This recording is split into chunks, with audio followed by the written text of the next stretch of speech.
អ្នករក្សាសិលមាននៅតែក្នុងពុទ្ធសាសនាទេឬពុទ្ធសាសនិកទាំងអស់សុទ្ធតែស្គាល់ពាក្យថាសិលប៉ុន្តែពុទ្ធសាសនិកាទាំងនោះខ្លះមិនបានយល់នៅអត្ថន័យសិលច្បាស់នោះទេពីព្រោះសិលជាភាសាបច្ចេកទេសក្នុងធម៌ភាសាបាលីសិលមានន័យជាភាសាខ្មែរថាចេតនាដែលវាចាអំពើអាក្រក់ដោយកាយនិងដោយវាចាពាក្យថាវាចាមកពីភាសាបាលីថាវិរតិមាន3យ៉ាងគឺ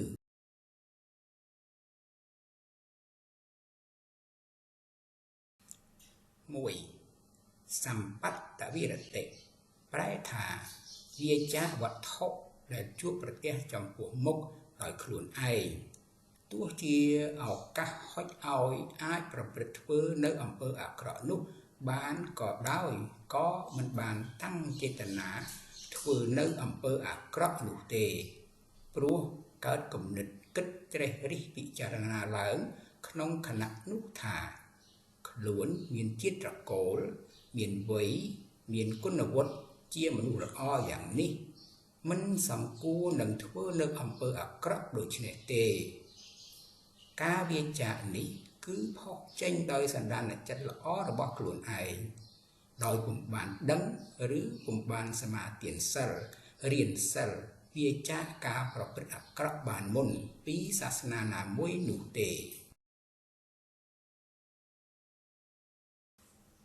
2សមាទានវិរតិប្រែថា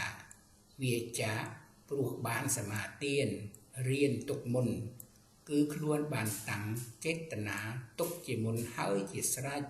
ក្នុងការវាចានៅអំពើអាក្រក់ព្រោះបានសមាទានសិល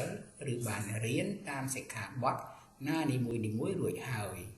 ទើបវាចាតាមដែលបានរៀនឬសមាទានទុកនោះមូលហេតុដែលបុគ្គលនោះអាចវាចាអំពើអាក្រក់បានក៏ព្រោះតែកើតគំនិតគិតត្រេះរិះពិចារណាឡើងក្នុងគណៈនោះថា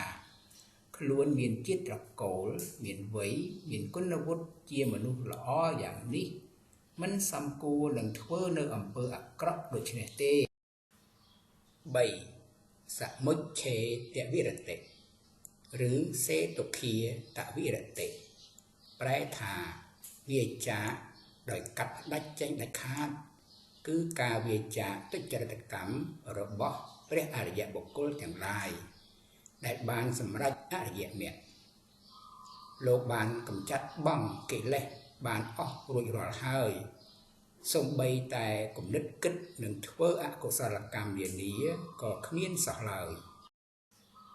ដូច្នេះអ្នករក្សាសិល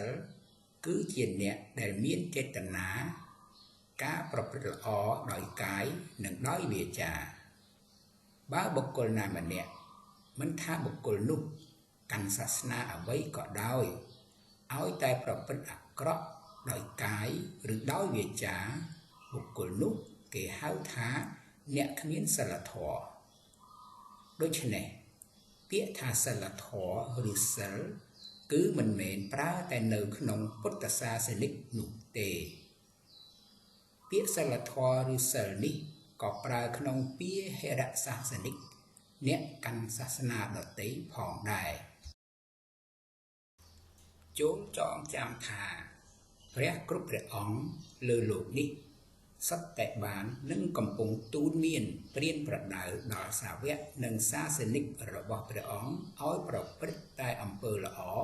ដោយកាយវាចានិងចិត្តគ្រប់គ្នាគ្រាន់តែវិធីសាស្ត្រមគ្គឬផ្លូវទូលមានព្រានប្រដៅរបស់ព្រះអង្គនីមួយនោះមានវិធីសាស្ត្រផ្សេងគ្នាប៉ុណ្ណោះសរុបសេចក្តីមកអ្នករក្សាសិលមិនមែនមាននៅតែក្នុងពុទ្ធសាសនានោះទេសាសនាដទៃក៏មានអ្នករក្សាសិលផងដែរគ្រាន់តែបុគ្គលនោះមិនបានដឹងថាខ្លួនកំពុងតែរក្សាសិលនោះទេ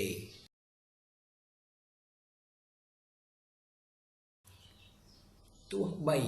អ្នករក្សាសិលក្នុងពុទ្ធសាសនាយល់ដឹងក្តីនិងអ្នករក្សាសិលក្រៅពុទ្ធសាសនាដោយមិនយល់ដឹងថាខ្លួនជាអ្នករក្សាសិលក្តីក៏នៅពេលដែលចុតិទៅស្លាប់ក៏នឹងបានកើតបដិសន្ធិទៅកាន់សុគតិភពបានដូចគ្នាពីព្រោះនៅសុគតិភពជាភពដែលមិនប្រកាន់ថាសត្វលោកនេះមកពីសាសនាណាមួយនោះឡើយគឺបើកទ្វារអនុញ្ញាតឲ្យតែចំពោះសត្វលោកណាដែលបានប្រព្រឹត្តល្អប៉ុណ្ណោះទុក្ខបត្តាចនិតទុក្ខាភយបត្តាចនិព្ភយាសោកបត្តាចនិសោកាហោនទុសព្ពេពិបានិណោសត្វទាំងឡាយទាំងពួង